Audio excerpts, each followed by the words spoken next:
What's up, guys? It's the Mega 301 here. Let's have a reaction to Death Battle, and right on time because the time is starting. And oh my god, that is loud. Anyhow, today we're reacting to the newest episode of Death Battle: Skyrim vs. Dark Souls, Dragonborn vs. Chosen Undead, and of course, as usual, I'm joined by my really good friend Minato. Think you can share your screen, by the way. Oh shoot, yeah, I forgot, crap. That's alright, Oh, that's why we have the mega countdown. Yep. Alright, we good? What was that? You kinda cut out. Yeah, we're good. Okay. Going full screen. Video. I actually started watching that show not too Yeah. long ago. Honestly, don't know why I got recommended it. I don't really watch Yu-Gi-Oh stuff on my channel, so. Alright, here we go! To be honest. Alright, they're probably gonna get an ad out of the way, so. Oh!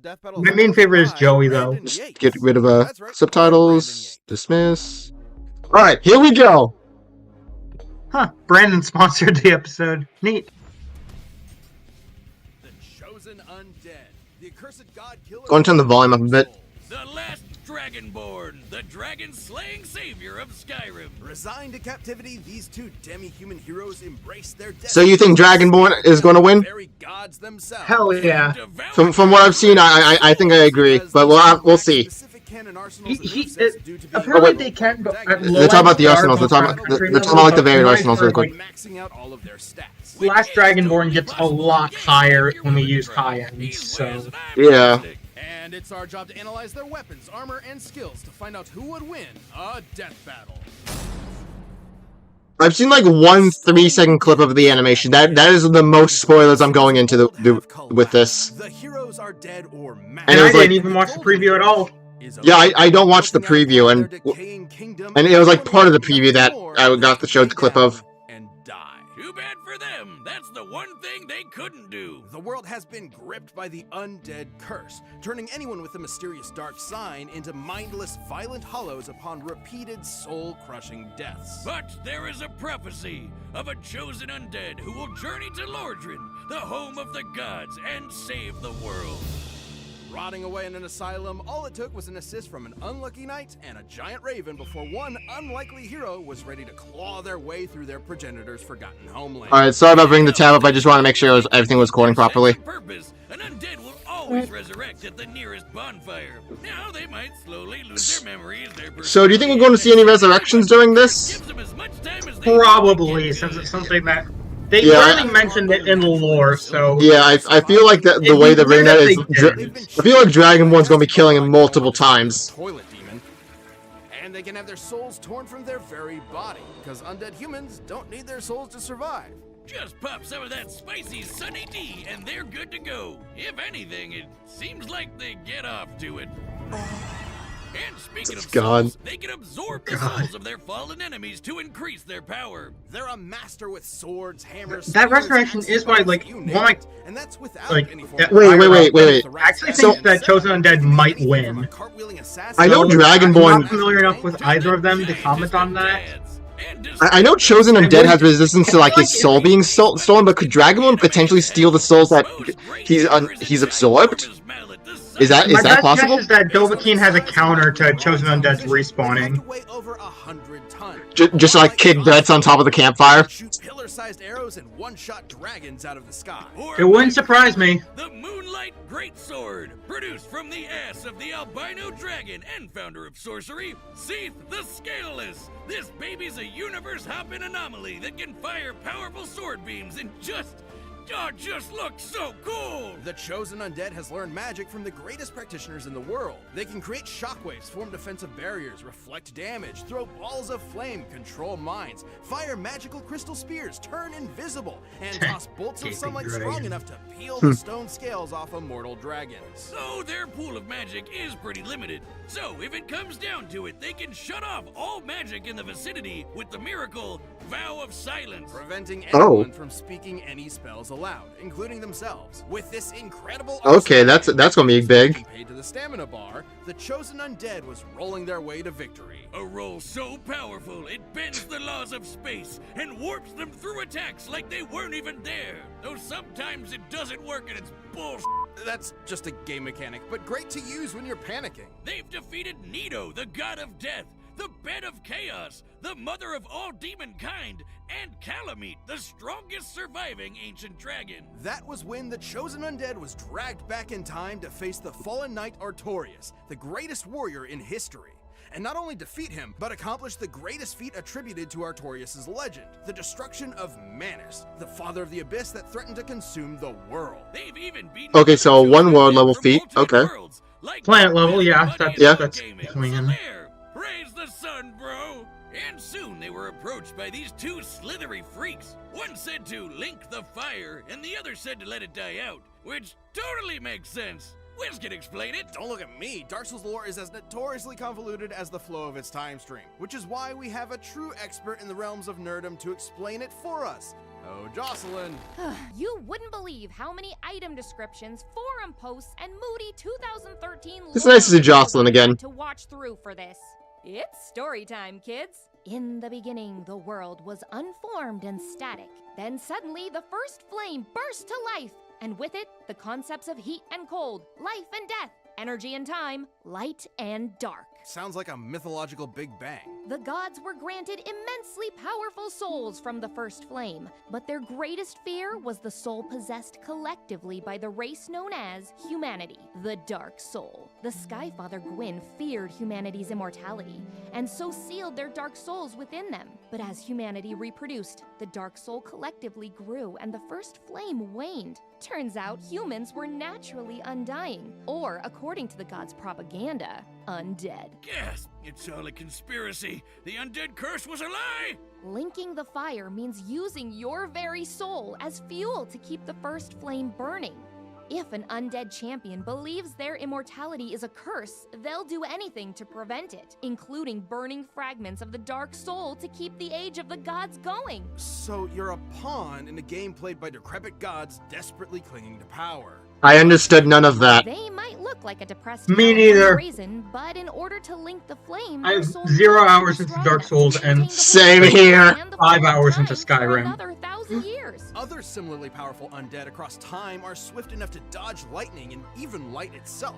Based on their dodge compared to this beam and the time it took to reach them, they'd be reacting and moving at over 20% the speed of light. At the end of their quest, they faced down and defeated Gwyn, the Lord of Cinder, long hollowed from linking the flame 1,000 years ago. So, which will you choose? Link the fire and prolong the current age, or let it fade until only dark remains? This is the biggest bummer of them all. Truth is, it never mattered. The cycle just continues age after age, with new heroes replacing the old ones, until the Chosen Undead was long forgotten. Until the infinite march of time ground the world to ash. It was never about the happy ending. It didn't exist. It was about the struggle to get there. That's ultimately what gives us meaning. What the fuck? This episode Damn, that was sponsored grim. by Yeah. Raymond. I wanna. That's right, Boomstick. Dive into the thrilling world Why is it on of 480? with What? Brandon Yates.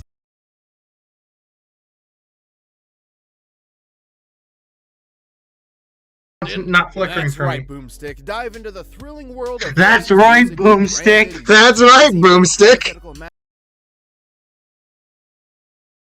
Hear what Aaron would do with that matchup, even though I know Yeah. Hey, you Brandon Here we go. probably better for it. Welcome Like, to the 'cause he does more like frosty the- Viking paradise of Skyrim. Visit the quaint Nordic The, like, villages. uh, Hike up to the Yeah, no, I get what you mean. I'm not sure how to describe it, but it's like a certain genre. I don't. Yeah, no, I get what you mean. Wait, it's Macho Man Randy Savage. No, it's Thomas the Tank Engine. No, that is a dragon. So that's a reference to the death race and the death battle right there. And he's come to burn everything to a cinder. But fortunately for you, his path of destruction happened to interrupt your impending execution at the hands of those uppity Imperial pigs. That'll be the worst mistake this scaly monster would ever make. It wouldn't be long before you escaped the destruction of Helgen and defeated a dragon yourself. Then absorbed its freaking soul. That could only mean one thing. You are a being born with the blood and soul of a dragon in the body of a Nord, or elf, or Khajiit, or lizard dude destined to battle Alduin and save the world. In their tongue, you are the Dovahkiin, Dragonborn! In their quest to rid Tamriel of Alduin's dragon army, the Dragonborn became a jack of all trades, master of all. They learned Also blessed by Todd Howard. Brotherhood, It just works. with the College of Winterhold, a master thief with the That's why there's so many Skyrim ports. with the blades, and a master Yep. good boy who's a good Almost boy as many as They even Doom. fought in the Skyrim Civil War on the side of the Imperial. Tenet runs champions of Skyrim, order. though. You mean the Nordic War for Independence on the side of the Stormcloaks? I literally have as one of a Discord server named Skyrim for the Philips CDI. Beautiful. Who steals from innocent villagers by sticking buckets over their heads. They can put their skills to good use with an absolute glut of weaponry. Not just the usuals like daggers, swords, hammers, and axes, but also special weapons given to them by the Daedric princes. They're basically crazy powerful gods from the plane of existence called Oblivion. From that wascally wabbit Sheogorath, the Dragonborn received the Wabbajack, a staff that casts a completely random spell on its target, from disintegrating them to healing them to turning them into a chicken. From Meridia, they received the Dawn. That'd be Breaker, funny if a that holy was sword Yeah. for burning the undead to like one of the main ash. kills. That's similar to Oriel's bow. So it did mention that he had Chosen Undead had risen to holy magic, so In about 2 seconds, the arrow would have to be moving at over 250 times the speed of light. so yeah, Dovahkiin has speed locked down. Planet Nirn, and that's Magnus. Yep. According to Like the point Elder Scrolls 0.21 times speed of light versus, you know, in-universe text codification. 250. When you look up at the sun, Yeah. you're actually looking into a dimension of pure magic. Confused yet? I am. Exact measurements here are difficult to make, but if anything, the distance should be much greater. Speaking of magic bullshit, the Dragonborn can heal themselves, cast wards and destructive elemental spells, control minds, conjure weapons, and summon lesser Daedra to help them out in a scrap. They're an especially powerful mage because their mana recovers itself automatically over time. They'll never truly run out of firepower. But as a Dovahkiin, the ability they're most famous for is the Thum, or shout. By speaking the words of the dragon language, they can manifest their will into reality. Like with the classic Fuz Roda, an unrelenting force which can knock your neighbors into next week, or Soul Tear, which removes the soul from your enemy's body and stores it in a cute gem, like so. Oh, that Revolt! maybe they'll use that for the kill? Why didn't anything? Oh.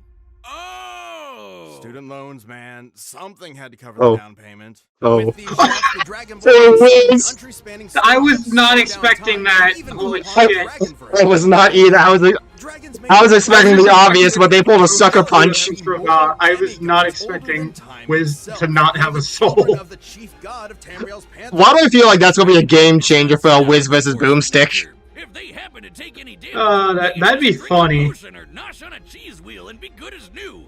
And they can carry up to 150 cheeses at once. My dream. Assuming these abnormally large cheese wheels have an average weight of 70 pounds, we can determine that the Dragonborn can carry up to 10,500 pounds of cheese. And Hi. that makes sense, considering they can match muscles with giants. They used the cheese counts. I was not expecting that. Go to pieces. The last Dragonborn has battled the vampire Lord Harkon, ended Skyrim Civil War, and defeated the first Dragonborn, Miraak.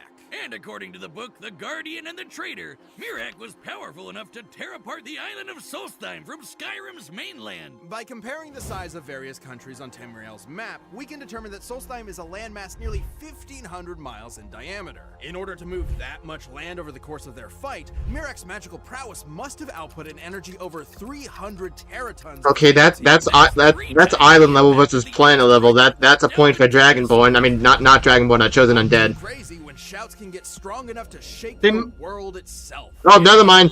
We're good. Yeah, there it was. Alduin in Nord Heaven and put an end to the World Eater once and for all. The epithet is literal. The World Eater. Souls in Skyrim's Yeah, that's also a planet level, probably. We're good. Not just the planet of Nirn, but the Kalpa, the entire timeline past, present, and future. Oh, That's the level of unimaginable power the Dragonborn is dealing with here. Tamriel is no stranger to great heroes across its vast, sprawling history. The Nerevarine, the hero of Kvatch, all magnificent in their own right. But when you heard that shout echo through the mountains and the death throes of a dragon defeated, you knew it could only be the Dovahkiin. Dovahkiin, Dovahkiin.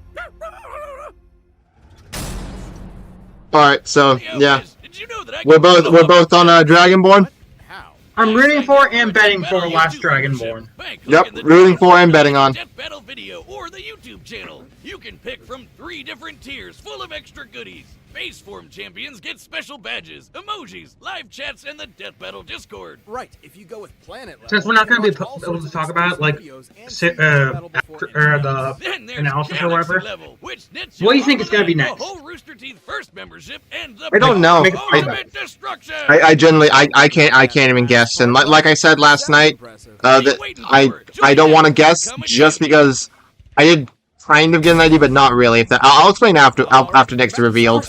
Run the data through all possibilities. I think the next one's going to be Norman Osborn versus David Xanatos.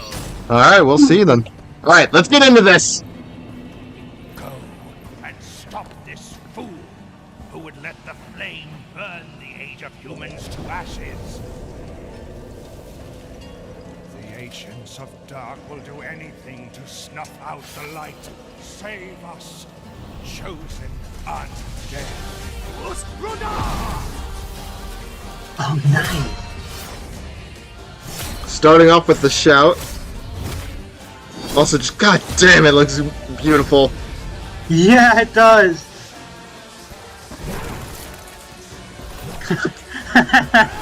So, you know, this is the clip I saw, the rolling.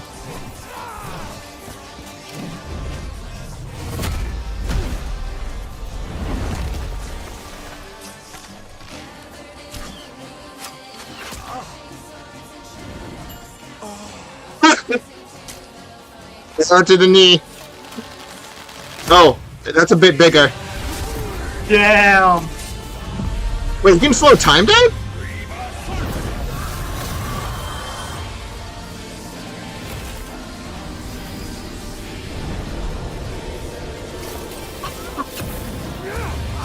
Oh, that's so cool.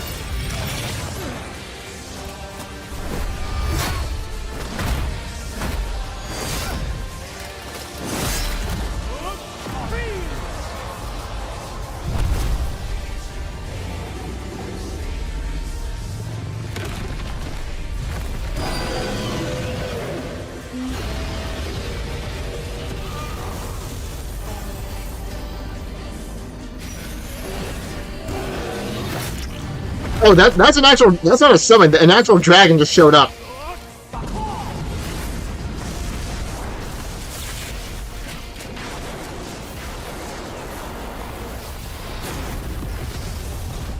Oh, damn. This is so cool!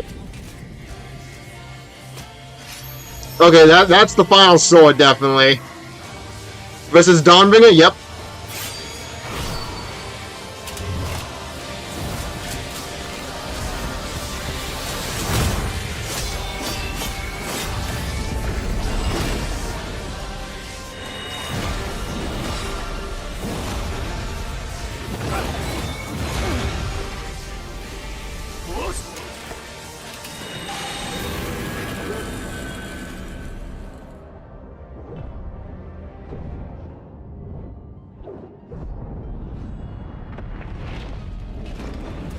Oh! Oh shit!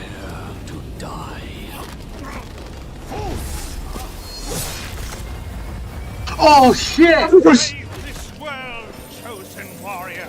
Blink the fire! Okay, this is the final stand.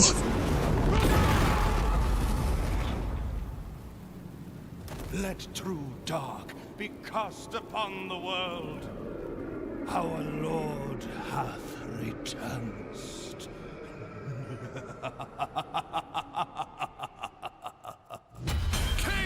That was awesome! Awesome. God, this boss is bullshit. This was fascinating.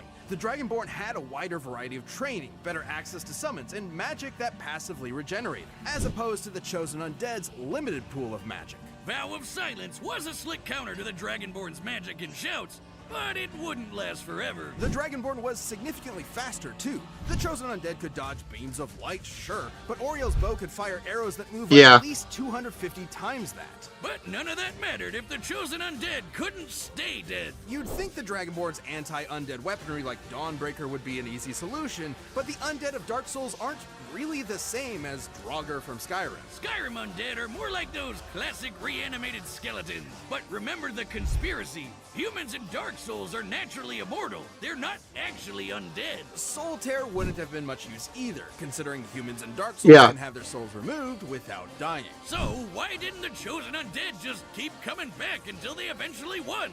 Like with any Dark Souls boss. One word: power. The Dragonborn had way more and greater feats of raw power than the Chosen Undead.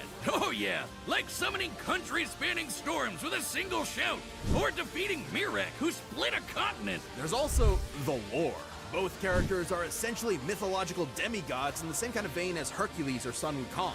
Gameplay alone won't give you the best idea of their full power as characters. So let's get an idea of their max potential from the lore. The Chosen Undead sustaining the First Flame with their soul was insanely impressive. Considering the First Flame is responsible for the core concepts of the universe, like energy and time, it's not a stretch to say it affects not just the planet they live on, but the whole universe. But that's nothing compared to the power levels in the Elder Scrolls. Let's compare the First Flame to Alduin.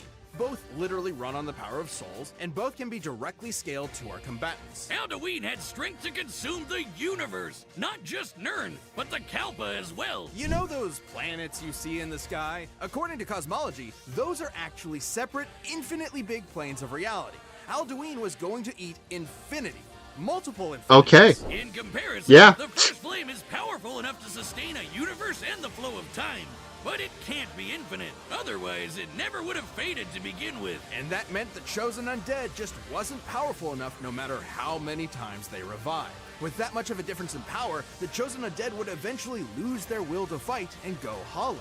It's not traditional, but it is a form of death in Dark Souls. The Chosen Undead was surely tenacity personified, but still wasn't enough to stand up to the Dragonborn's incredible skill, broken arsenal, and overwhelming power. The Chosen Undead could only Yep, last definitely so saw that long coming. before Yeah, I'm about to rewatch this like 7 times. I'm gonna tell you that after we get off this call. I'm gonna listen to Fireborn, and I'm gonna rewatch the fight too. Me too. Alright, next time, let's go! Let's see who it is! So don't miss out. Alright. Huh. I didn't see that coming, actually. I actually kind of expected Killua to fight Akame. Yeah, that's what I was expecting too. Okay, so now for this. Okay, so now for the spoiler that wasn't really a spoiler.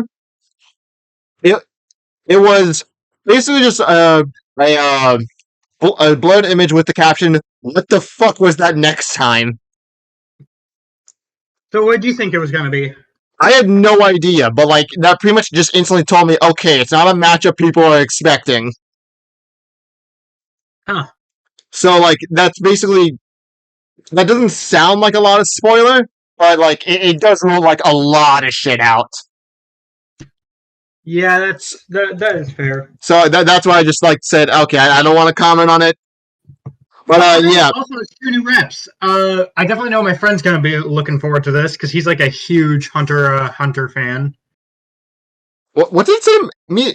What was it? Misaka? Yeah, is that it? Certain magical index, I think, or was it a certain scientific railgun? Not sure which one the original one was. I don't know. It's not telling me. I know Killua from Hunter x Hunter. Mm-hmm.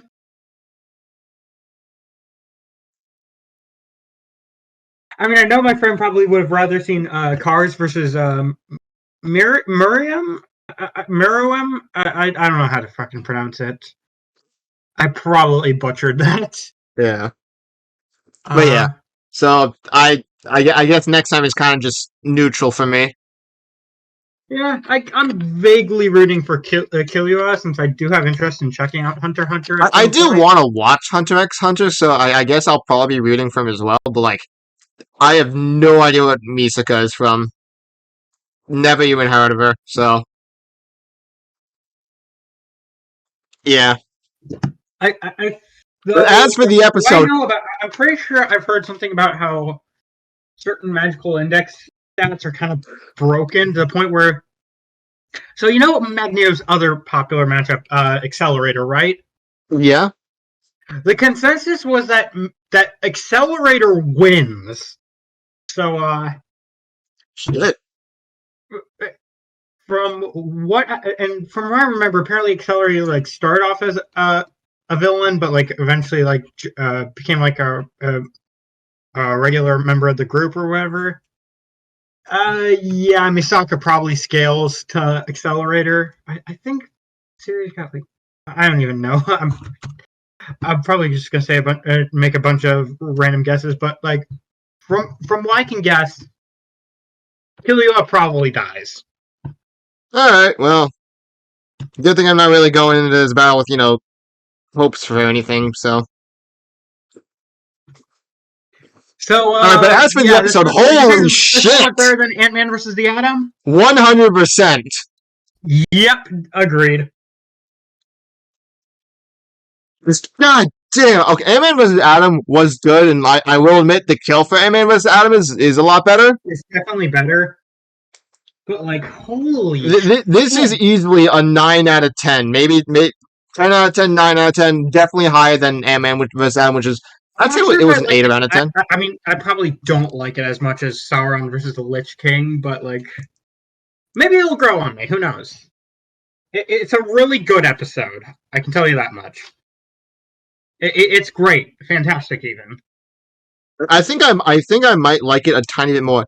My one issue is that Like, I'm just gonna say, if this is Dragonborn was spamming Fus Rodar a lot, and like it didn't sound like there was a lot of impact. It's kind of just like he was spouting them off instead of like Fus Rodar, and like actually exerting effort. It was just kind of like it kind of reminds me of Shadow's casual chaos blast when he was killing Ryoko.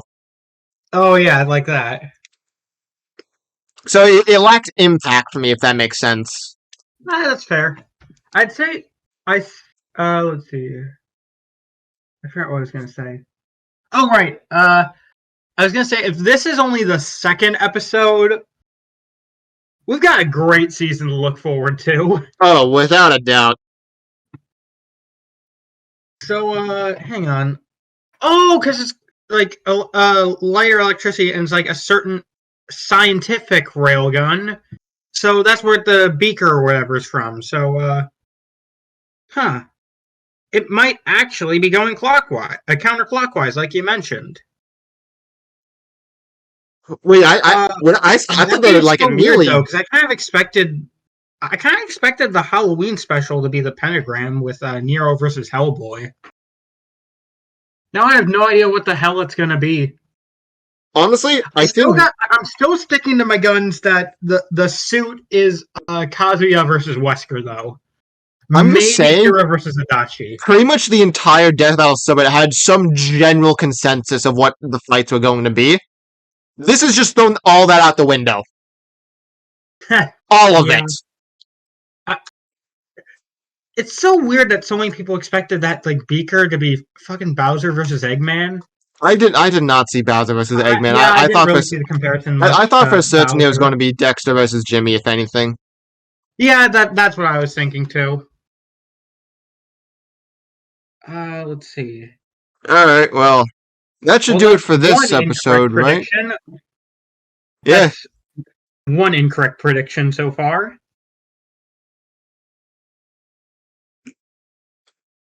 Though I'm still kind of I'm not entirely sure if they're gonna make it always counterclockwise.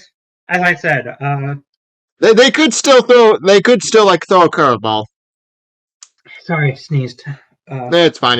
I'm a little sick right now too. Okay, so as I was saying, like I feel like Chaos versus Kyogre and Whitebeard versus Escanor would be like really weird picks for a season finale when Bill versus Discord is kind of like right there, and it feels like they're kind of building up to Bill versus Discord being the finale. Yeah. But then again, I don't think they would like reveal the finale. I don't think they would do that. I think if anything, it's going to be like the pre-season finale, but like, I don't think it's going to be the finale.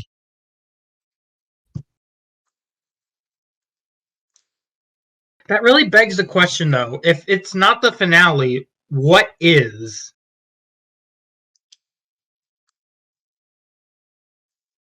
I can't answer that. All I can say is I don't think it will be the finale.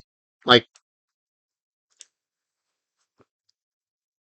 Yeah, I if just we go by the counterclockwise, it would only be the third to last episode, so not even the penultimate one.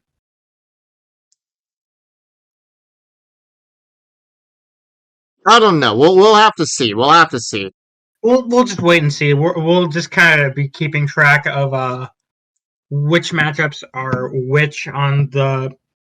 I think at this point we need to stop trying to predict stuff because we're going to be wrong. But yeah, I've never gotten a single bingo on one of these, to be fair. And somehow, with the revelation of this episode, stupid for not putting Last Dragonborn versus Chosen Undead on my predictions bingo, because it ended up it was a Goku Black versus Reverse Flash scenario where it was one thing I was predicting, but I didn't have room for it, and it ended up being the one that happened. Damn, that's rough. Yep. All right, but yeah, just amazing episode. So good. Once again, though, I'm still glad that the episode was great, anyways. Because like Goku Black versus Reverse Flash is probably my favorite matchup they've done. So, oh yeah, I was hearing either way that it got confirmed. 100%. But yeah, I think that'll do it for this episode. So make sure to like, comment, and subscribe. The original link will be in the description as always. Minato, any final closing words? If you're watching this, team, do Travis Touchdown versus Jack Kamen. And since I mentioned Yu-Gi-Oh!, also do Kuroto Dan versus Seto Kaiba. That would be extremely based. Agreed. But with that, I will see you all in the next video. See ya! See ya!